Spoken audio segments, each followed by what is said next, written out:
knowing Isma as a friend and as a co-worker, I think matutuwa si Isma. I think ma-amuse siya. I think matcha-challenge siya na yung gawa niyang trabaho noon, nanganganak ngayon ng iba-ibang version. And I can imagine him looking at all these versions already and saying, sige nga, tingnan natin. Not condescendingly. Kasi may si Isma sa discourse eh. Sige nga, tingnan natin, anak. Tagalan yan eh. Tingnan natin. At matutuwa siya. So, masaya kami na ginagawa namin ito. And then, nung ginawa namin ni Isma yung Himala, in 1982, ang guideline namin lahat, coming from him, minimalistic siya. Kaya halos wala mga salita eh. Nang nag-present si Pepe ng kanyang vision for this version, expressionistic siya. Musical na siya, and then expressionistic siya. So already ibang klaseng Himala. And yet, nung lumapit si Pepe, ang nakuha ko, he would be, and he is. And he was very faithful dun sa original, and yet in a way also very unfaithful. Kung may ganun man. Nakita ko kasi yung essence eh, andun pa rin eh. And to the letter na yung essence, at napakonsult siya every step, nag-discuss every step. But on the other hand, as he said, I told him all the story. Kasi I don't think matutuwa si Bernie kung gagawa ka ng Himala na kinopya lang, naging clone lang ng original na Himala. That's when he will condescend. Pero pag nakita niya na naganap yung original Himala ng isang klaseng Himala na ikapagmamalaki din niya at namin, I think matutuwa siya at baka bumangon pa. Thank you very much. And good luck. Naku, wag naman, Sir Ricky. Gusto namin siyang makausap ngayon sa media ko na to, pero wag muna po. Opo. Ayan. Okay, ikakat naman po natin ang ating Q&A para sa isang maikling mensahe mula po sa MMDA Chairman, Attorney Don Artes.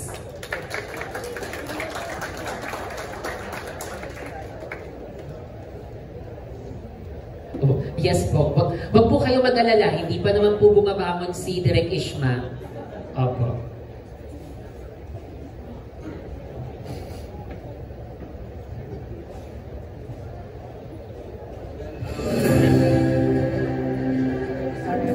Magandang hapon po sa ating lahat.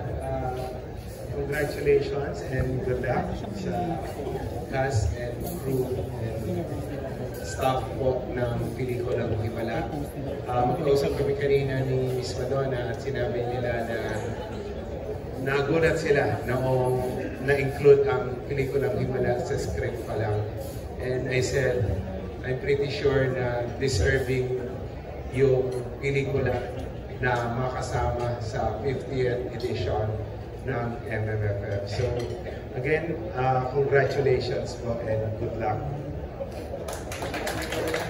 Bago po kayo bumaba, Attorney, bilang nandito naman na po kayo at dahil po 50th anniversary po ng MMFF and it's such a milestone sa ating film industry, ano po ang mga aabangan? Siyempre, aabangan po natin ang mga pelikulang napili, lalong-lalo na ang isang Himala. Pero ano pa po ang mga aabangan sa MMFF 50 ng ating mga kababayan at ng ating mga film goers? Well, kahapon po natapos natin yung kauna-unahang MMFF Celebrity Golf Tournament na dinaluhan ng mahigit 30 artista na lumaro. It's a quite successful na tournament. Part po ng proceeds naman ay binigay po natin sa Mobile Fund amounting to 1 million pesos sa Sinigang, which is ang trust naman po ay mag-promote ng pelikulang Pilipino abroad and hopefully magkaroon po ng nominee sa international award-giving bodies like Oscars or Golden Globes. At yan po ay proyekto ng ating unang ina, Lisa Araneta Marcos. Mga susunod pa po activities, December 6, meron po tayong MediaCon. Lahat po ng pelikulang Kalahok ay pupunta doon at ipipresent po natin sama-sama sa media. Meron po tayong concert po sa Palasyo. Ito po ay pa-concert po ng Pangulong Bongbong Marcos para sa industriya ng pelikulang Pilipino. Yan po ay sa December 15. sa Malacanang grounds po. Then meron po tayong Parade of the Stars December 21 na gaganapin po sa City of Manila. Yan po ay magsisimula sa Kapilya ng Katipunan at iikot po magka-terminate sa National Museum. At yung awards night po, December 21 at December 27 sa Soler South sa Parañaque. Maraming salamat po, Attorney Don. Isa po masigabong palakpakan para kay Attorney Don. Ayan, at para po ipagpatuloy ang ating Q&A, tinatawagan ko po si Janice Navida. Ayan, hindi ko na nilagyan ng Miss or Mr. Diyan ako nagdadali eh. Janice Navida. Hi, Miss Janice. Hi, good afternoon. First, congratulations to the film na nakapasok kayo sa 50th MMFF. Ayan. So, wag na tayo lumayo dahil ang title ng film ay Himala. Gusto kong i-relate sa lahat ng cast. Can you share with us your story kung paano nyo na-experience yung Himala sa buhay nyo? And can you please introduce yourself, yung mga supporting? Sorry, hindi ko inabutan kanina kung naipakilala sila. Sino munang gustong sumagot? Himala sa buhay ko. Hindi man ako natuloy magpare sa totoong buhay.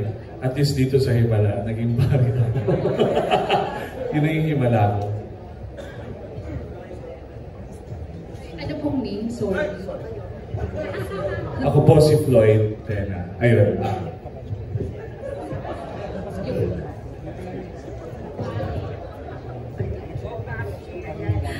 Magandang hapon po. Ako po si Kaki Teodoro. Ako po yung gaganap na Lilia. Ang himala ko po sa totoo lang was getting this role noong 2018 and 2019. Actually, noong 2018. Kasi dream role ko to eh. And I wasn't sure kung makikita nila ako na fit dito sa role na to. Given na yung background ko dati noon, puro Disney musicals, Hong Kong Disneyland, Batibot. So sabi ko, paano ako mapupunta from Batibot to Pokpok, diba? Sabi ko, paano natin gagawin to? Ipaglalaban ko talaga to.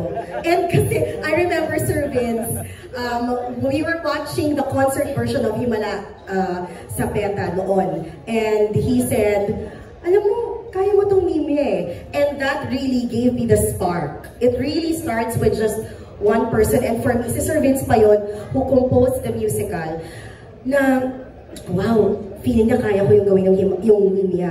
Ita-target ko to, aaralin ko to, and pag nagkaroon ng pagkakataon in my lifetime, na ibalik at i-restage ang Himala isang musical, I will do everything to audition. Kung ano-ano pong balakid yung nangyari noon eh, I was abroad, no callbacks, na parang kailangan, it felt like kinailangan kong patunayan. And out of everyone, nakast na lahat, except yung Mimia. I think 3 beses akong na-callback doon. And I was really like, ano pa ba ang gusto nyong gawin? Direct, ano ba, kailangan mo itong topless, and di ko alam kung anong gagawin ko.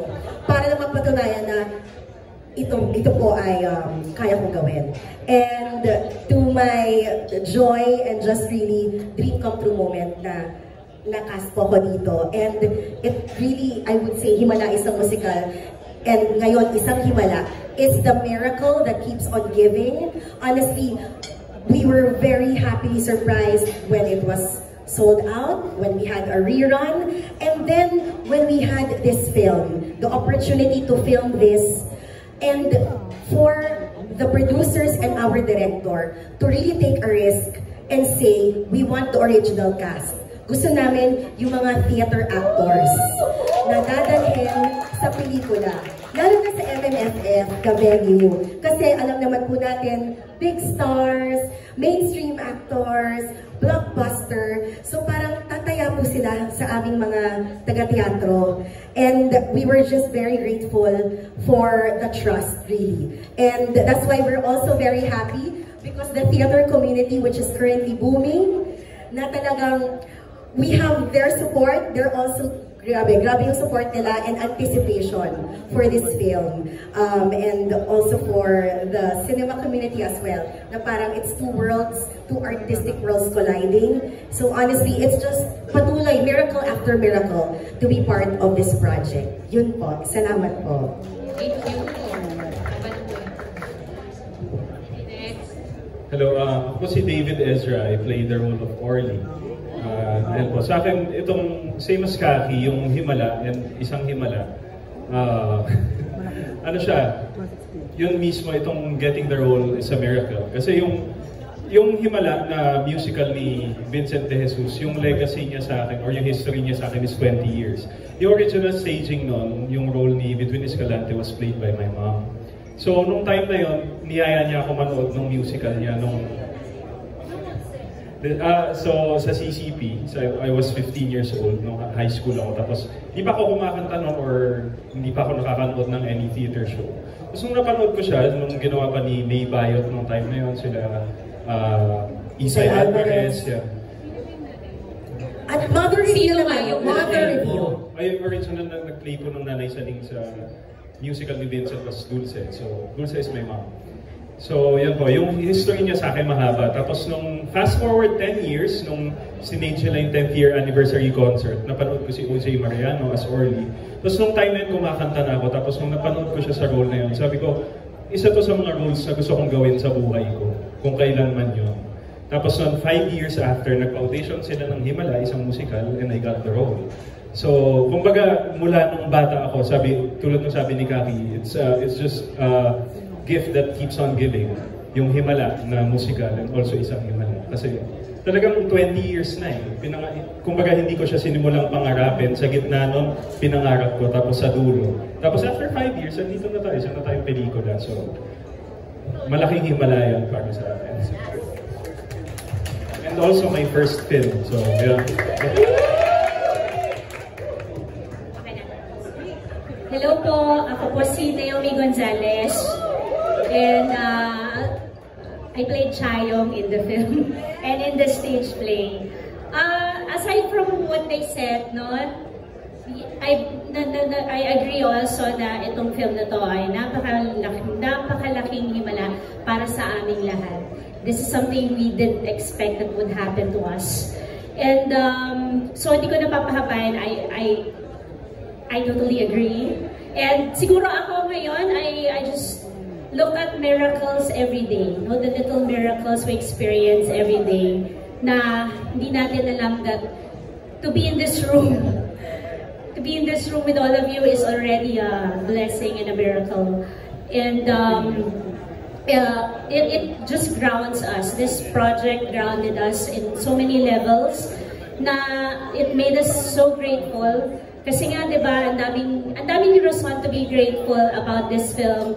To Direct Pepe who trusted us and given us this opportunity to do this film. So, yun lang po. Every day is a miracle. Mahaba pa rin. Magandang hapon po. Ako po si Sweet Plantado Kyungson. I am playing the wonderful Mrs. Alba. She's the wonderful wizard of Kupang. Ako, like Naomi, I believe in miracles, whether small miracles, big miracles, every single day. That is how my faith is. But may sagot mo, bago ako mag-share sa sarili ko, may sagot ako kay Kaki. Oo. Si Direct Ed Lacson and I, and with Narca Bico, we're having lunch after an event. And tinanong ako ni Sir Ed Lacson, sino sa tingin mo pwedeng mag-linya? Si Kaki Teodoro. So ako, sabi ko, subukan mo si Kaki. I think she can be a wonderful Ninya. Talaga, yes! So, akong nag-miracle for you. You're my fairy godmother. Yes. Fairy godmother. Ako talaga. Wonderful wizard of Kupang. Ako po, ang natatangi hindi kasama sa cast. I've watched the 2003 staging, 2013. I was good friends na by that time with Vince De Jesus. I watched 2018 and 2019. Pero hindi po ako naghimala ever. So ang pinaka-miracle talaga ay mapasama ako. Kasi si Vince sabi sa akin, may gagawin ka ba sa ganyan. Sige, tingnan natin sis kung kaya ng schedule dahil bare months. Kinabukasan, sinali niya ako sa Fred. So, na-stress po ako. Tapos ng reading po, grabe yung reading, table read with Direk Pepe and everyone from Unitel. Ang dami biglang schedule conflicts. So, nag-message ako kay Pito, kay Naomi.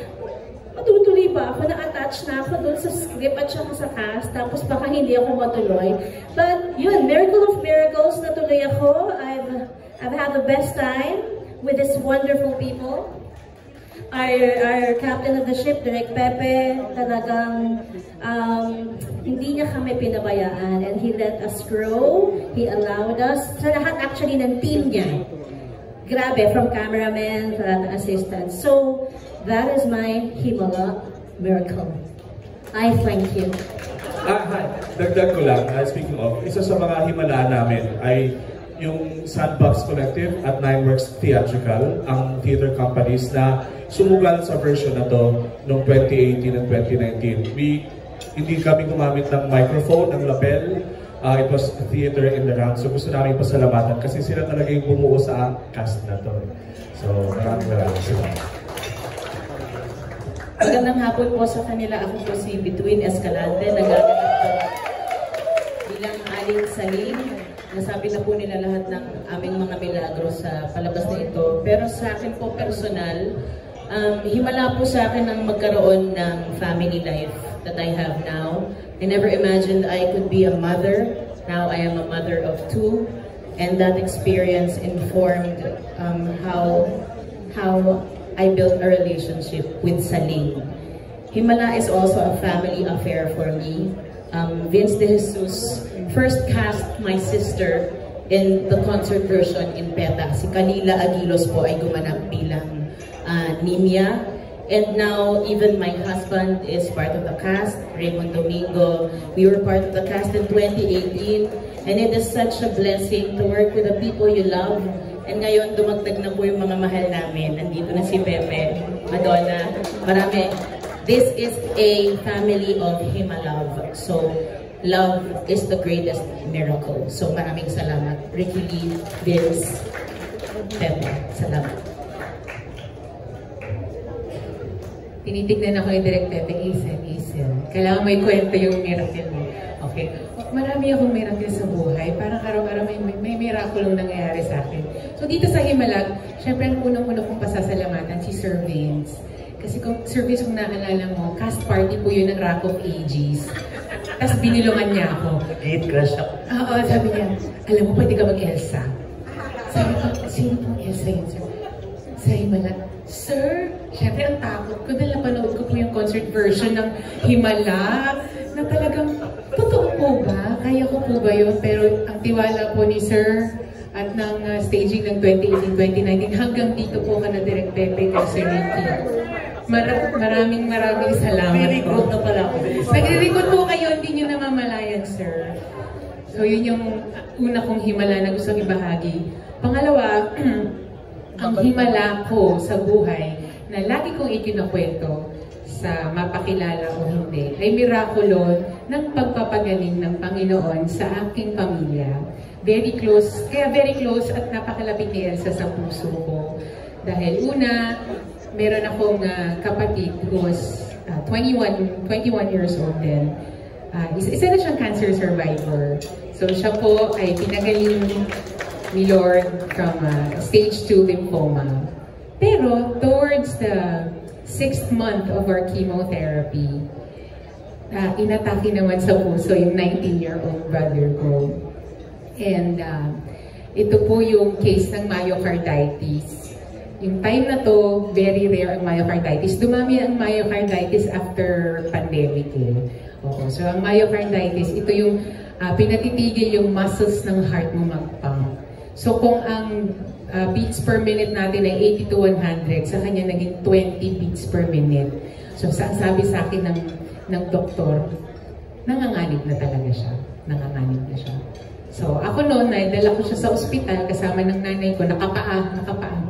Tapos nakita ko ang nanay ko, namumutla, high blood din ang nanay ko. Sabi ko, ma, diyan ka, kukuha ko ng gamot mo, kukuha ko ng tsinelas, kukuha ATM, babalik ako. Pagbalik ko sa ER, naiyak na ang mami. Sabi ko, ma, bakit? Pinapirma na ako ng waiver. Sabi ko, ma, hindi. Talagang nung panahon na yun, yung confidence ko kay Lord, yun lang talaga ang kinabitan namin, ma, hindi. Mabubuhay si Aaron. His name is Aaron. And then, noon po, aktibong Kristiyano ako. And out loud, I prayed over him dito sa puso niya. And in the mighty name of Jesus, you are healed. Wala po siyang malay noon. Oo, kasi, ano nga bang tawag nun sa ganun? Defib. So in the mighty name of Jesus, ang kagalingan ng Panginoon mula ulo hanggang paa, dumadaloy ang dugo ng Panginoon sa'yo. And right there and then, I witnessed miracle. Bumuka po ang kanyang mata. And then, ang mami tumigil sa pag-iyak. Shinare ko sa church mate ko. Sabi ko, uy, alam mo ba, naka-witness ako ng miracle. Sabi niya, ang tawag niya sa akin, ikaw, nagpagaling ka. Sabi ko, hindi ako nagpagaling. Ang Panginoon ang nagpagaling. Kaya po, totoong may miracle. Kaya si Elsa, naniniwala sa miracle yan. Naniniwala po ako sa miracle. At itong himala, again, miracle to na dumating sa amin lahat. Kami, sa iba-iba ang phase ng iba-ibang eras ng aming life. But then, pinagbuklod-buklod po kami muli ng Himala film na ito para ibahagi sa inyo kung ano talaga ang tunay na Himala. At meron pong Himala sa December 25.